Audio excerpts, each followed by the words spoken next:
Welcome back, everyone. Glad you can make it to the late night survival show with your host, Richard Jurasek. Tonight's episode is all about plants and their medicinal properties that could help you survive zombies. Recently in Edmonton, it was discovered the Motart Conservatory has been completely untouched, leaving many tropical plants available in the greenhouses. On to our guest stars tonight. Please welcome our first guest, renowned toxologist Gray Mendel, who has studied toxic plants in the Amazon. Thanks for having me tonight, Richard. The plant I'm most interested in finding is called Chondrodendron tomentosum. This viney plant grows in the jungles of South America and has been used by the indigenous Métis tribes of Brazil for hunting.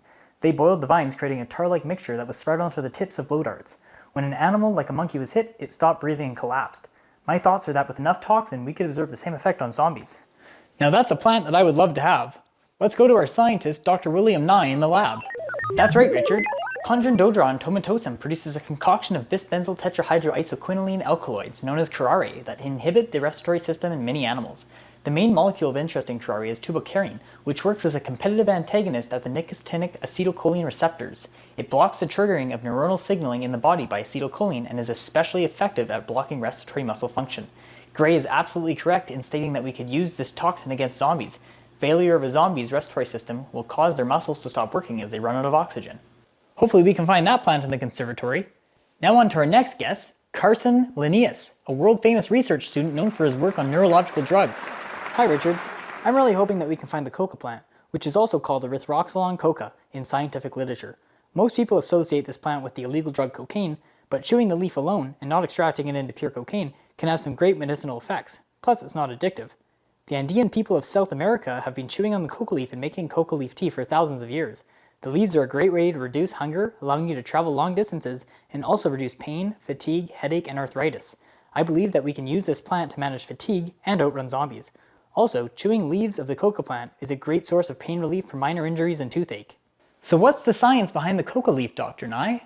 First, the non-addictive quantities of the coca leaf are due to the minuscule amounts of cocaine released from the leaves when chewing. Purified extracted cocaine can easily enter the body and deliver a powerful blast of effects that can cause dependence and addiction. Because the leaf contains a small amount of cocaine and slowly gives it off as you chew, the chances of becoming addicted are greatly reduced. The cocaine given off from chewing the leaf still produces some beneficial effects though. Cocaine inhibits the action of ghrelin, which is a hunger hormone produced by your body.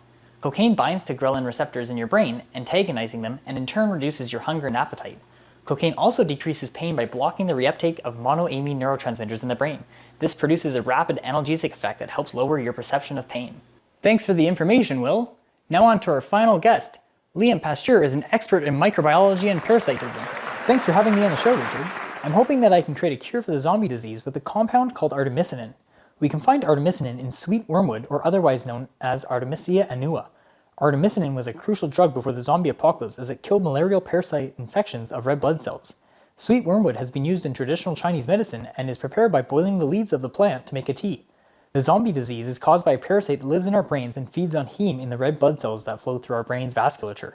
My hope is that artemisinin will interfere with the parasite in the same way that it affects malarial parasites. Artemisinin affects malarial parasites such as Plasmodium falciparum by interacting with the heme molecules in our red blood cells.